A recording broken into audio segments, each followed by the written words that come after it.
गोष्टीचं नाव आहे मुक्की राजकन्या।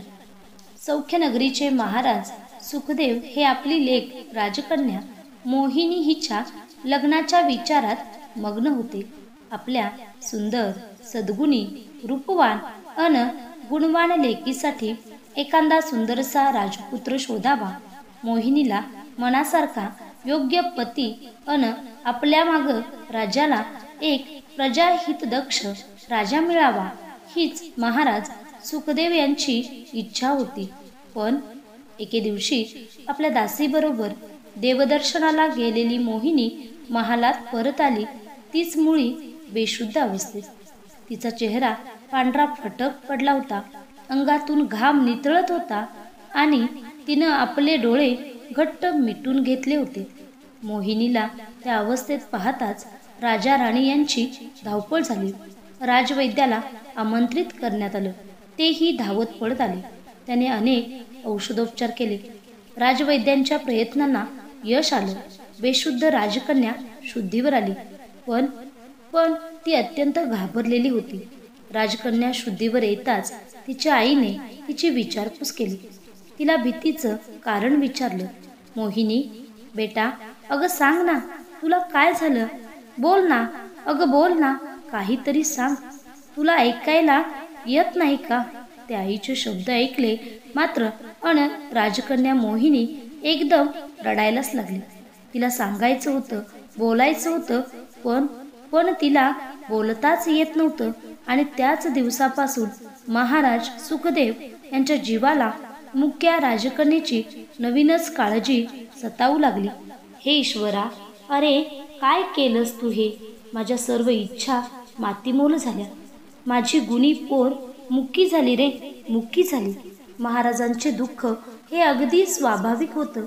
मुक्या राजकन्येला बोलकं करण्यासाठी अनेक उपाय, अनेक प्रयत्न केले गेले। वैद्य, देवऋषी, साधू, सत्पुरुष यांना तिला दाखवले। उपास तापास केले, व्रतवैकल्य केली, दानधर्म, होम हवन, जो जे काही सांगेल ते सर्व काही केलं। परंतु मुकी राजकन्या मात्र बोलेना। एवढ्या गुणसंपन्न, रूपवान, सद्गुणी राजकन्येला एक गालबोट लागलं मुकेपणाचं। आपल्या लाडक्या लेकीचे सर्व लाड महाराज नेहमीच पुरवीत, पण आता तर ते तिची अधिकच काळजी घेऊ लागले। तिचं मन रमेल, तिला आवडेल त्या गोष्टीला परवानगी देऊ लागले। असेच काही दिवस गेले। एके दिवशी संध्याकाळी राजकन्या मोहिनी आपल्या सख्यांबरोबर नदीकाठावर फिरायला गेली। नदीकाठी त्या शांत, गंभीर, प्रसन्न अशा वातावरणात मोहिनीच्या कानावर मधुर बासरीचे सूर ऐकू आले। त्या सुरात अशी काही विलक्षण जादू होती की राजकन्येचे पाय आपोआपच तिकडं वळले। समोरचं दृश्य पाहून ती एकदम चकितच झाली। ते विलक्षण जादूमय सूर काढणारा तो एक युवक शिवालयाच्या पायरीवर पाठमोरा बसलेला होता। ओठांवरच्या बासरीवरून त्याची बोट अगदी सहज फिरत होती बासरीच्या सुरांनी सारं वातावरण मंत्रमुग्ध झालं होतं।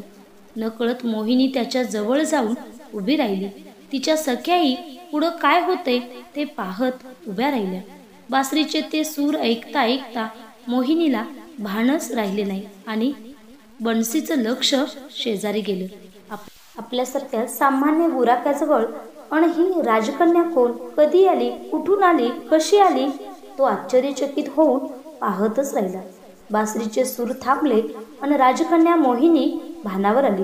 खरं तर तिला त्यांना तसंच बासरी वाजवत राहावं असं सांगायचं होतं, पण काहीतरी बोलायचं म्हणून बन्सीच म्हणाला, हे पहा, माझं नाव बन्सीधर, मी एक गुराख्याचा मुलगा आहे।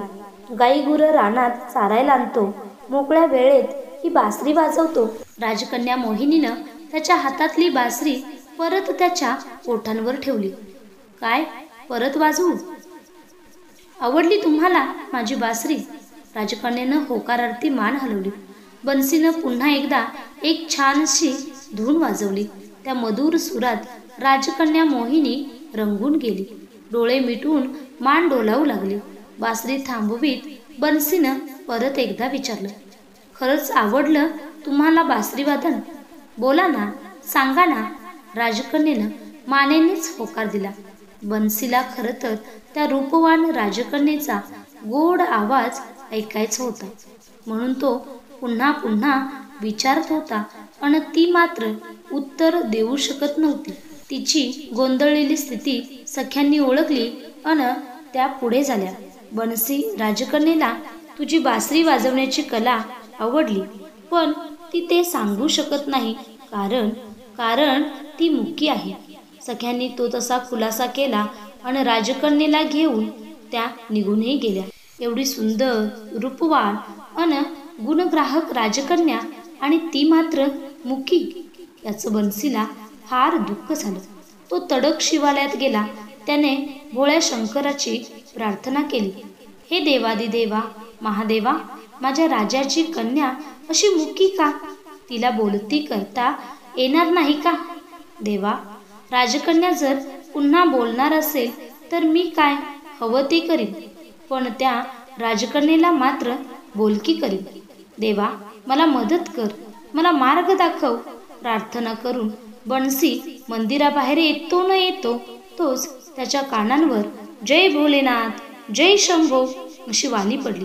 एक साधू महाराज त्या मंदिरात येत होते. बन्सीने त्यांना नमस्कार केला. त्यांनीही कल्याण हो, भगवान भोलेनाथ तेरी मनोकामना पुरी करेंगे. साधूबाबांनी तो आशीर्वाद दिला. पहिल्याच शुभशकुनानं बन्सीच्या मनाला आनंद झाला.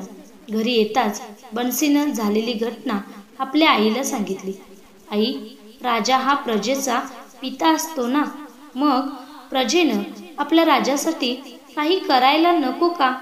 मी पण महाराज सुखदेव यांना सुखी करण्यासाठी राजकन्येला बोलकी करणार.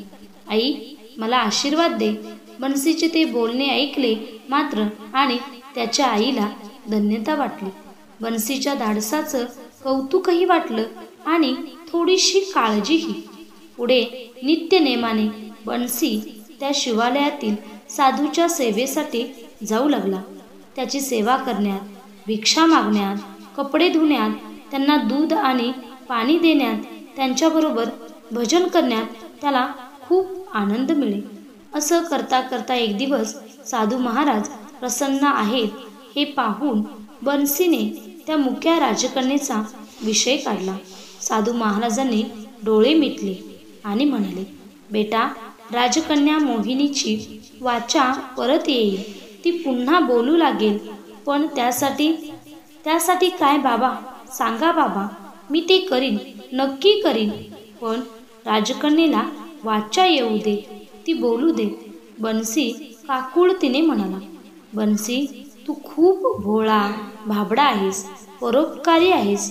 जा बेटा, तुझी इच्छा पूर्ण होईल. आजवर जे झालं नाही ते भोलेनाथ तुझ्या हातून करून घेईल. ही अंगठी घे. नदी पलीकडच्या डोंगरात एक गुहा आहे, तिथे जा. तिथे एक गारुडी आहे, त्याच्याजवळ एक मोठा नागराज आहे, तोच तुला मदत करेल. साधू महाराजांनी बन्सीला जी अंगठी दिली ती पण नागाच्या आकाराची आणि नागदेवतेची होती. साधू महाराजांचा मंगल आशीर्वाद घेऊन बन्सी घरी परतला. दुसऱ्या दिवशी पहाटे आईला नमस्कार करून शिदोरी, काठी, बासरी आणि ती नागराजाची अंगठी घेऊन बन्सी गारुड्याच्या शोधार्थ नदी पलीकडच्या डोंगराकडे रवाना झाला. डोंगर चढणीच्या वाटेवर विरंगुळा म्हणून त्यानं बासरी वाजवायला सुरुवात केली. ते सूर ऐकताच गुहेतल्या नागराजांनी उत्कार दिला आणि तो वळवळू लागला. नागराजाला बेचैन पाहताच गारुडी गुहेच्या दारात जाऊन उभा राहिला. त्याने दूरवर नजर टाकली तर एक उमदा तरुण बासरी वाजवत मोठ्या धिटाईनं पुढे पुढे येताना दिसला. बासरीच्या सुरांची जादूच अशी काही पसरली की नागराजच काय, पण त्या गारुड्यालाही बन्सी कधी जवळ येऊन पोचला ते कळलंच नाही. बन्सीनं पुढं होऊन गारुड्याला नमस्कार केला आणि साधू महाराजांनी दिलेली नागराजाची अंगठी खुणेसाठी पुढे केली. ती अंगठी हाती घेऊन गारुड्याने आधी ती मस्तकी लावली, तिचं एक हलकस चुंबन घेतलं अन बन्सीच्या पाठीवर हात ठेवत तो म्हणाला, बडे बहादूर हो बेटा, आजा आजा, तुझे मेरे भाई ने यहाँ भेजा है, चल अंदर चल. बन्सी मोठ्या धिटाईनं गारुड्या मागोमाग त्या गुहेत गेला. अनेक नाग आणि साप यांनी या नव्या पाहुण्याचं स्वागत केले. बन्सीनं गारुडी बाबांना आपल्या येण्याचा हेतू सांगितला. गारुड्यानं एकवार कोपऱ्यातल्या नागराजाकडे पाहिलं अन दुसऱ्या दिवशी सारं काही पक्क ठरवून अन ती योजना ठरवून बन्सी गारुडी बाबाचा निरोप घेऊन घरी परत आला. बन्सी घरी यायला रात्र झाली. बिचारी आई त्याचीच वाट पाहत होती. घरी येताच बन्सीनं आईला सर्व काही सांगितले. ठरल्याप्रमाणे महाराज सुखदेव यांची परवानगी घेण्यात आली आणि दुसऱ्या दिवशी भरल्या दरबारात अचानक बासरीचे सूर ऐकू येऊ लागले. तेच सूर, तीच धून महाराजांच्या शेजारी बसलेल्या मोहिनीनं आपले कान टवकारले. तिची नजर त्या शिवमंदिरात भेटलेल्या बन्सीला शोधू लागली. हळूहळू सूर अन सुरांबरोबर राजकन्येच्या मनातील उत्कंठाही वाढू लागली. तोच रिमझिम पडदा बाजूला सारून बन्सी पुढे आला. त्यानं मस्तक झुकवून साऱ्या दरबाराला अभिवादन केलं. राजकन्येवर त्यानं ओझरती नजर टाकली आणि त्यानं तिच्या डोळ्यातलं समाधान टिपलं. एक गोल गिरकी घेऊन त्यानं पुन्हा बासरीचे सूर घुमवायला सुरुवात केली. हळूहळू त्या विलक्षण सुरांच्या जादूनं दरबार भारावून जात असतानाच एका भल्या मोठ्या नागराजानं दरबारात प्रवेश केला. तो नागही त्या विलक्षण सुरावर डोलू लागला. त्याच क्षणी बन्सीने नागराजाला डिवचले. नागराज खवळला, उत्कारू लागला. त्याचा आवेशपूर्ण दंश बन्सी चुकवू लागला. पाहता पाहता वातावरण एकदम बदललं. बन्सीच्या बासरीवर डोलणारा तो नागराज आता त्याच्यावरच आघात करू लागला. राजकन्येनं एकवार महाराजांकडे पाहिलं. जणू तिला म्हणायचं होतं, बाबा, बन्सीला सोडवा, हा जीवघेणा खेळ थांबवा. पण महाराज तो खेळ पाहण्यात इतके दंग झाले होते की बास. साऱ्यांचे श्वास रोखले गेले. बन्सी मुद्दामच राजकन्येच्या जास्त जवळ आला. खळवळलेल्या नागराजानं एक मोठा फुत्कार केला आणि त्यानं बन्सीच्या उजव्या खांद्यावर डंक मारला. बन्सी ओरडला आणि खाली पडला. तोच दुसरा एक आवाज दरबारात घुमला. ती एक भयंकर किंकाळी होती, राजकन्या मोहिनीची. खुणेचा आवाज ऐकताच गारुडी बाबा आत आले. त्यांनी खवळलेल्या नागराजावर ताबा मिळवला. बन्सीच्या दंडातलं विष त्यांनी तोंडानं ओढून काढलं. हळूहळू विष उतरलं आणि बन्सी सावध झाला. बन्सीला सावध झालेलं पाहताच मोहिनी त्याच्याकडे धावली.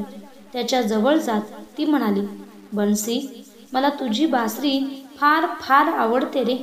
आज तुझ्यामुळं माझी गेलेली वाचा परत आली. राजकन्या मोहिनीला बोलताना पाहताच बन्सीचा आनंद गगनात मावेना. त्यानं धावत जाऊन गारुडी बाबांचे पाय धरले. बन्सीला मोठ्या प्रेमानं जवळ घेत गारुडी बाबा म्हणाले, बेटा बन्सी, हा विजय तुझा आहे. याच नागराजाच्या विराट रूपदर्शनाने त्या दिवशी या राजकन्येची वाचा गेली आणि पुन्हा आज तेच रूप पाहून तिची गेलेली वाचा परत आली.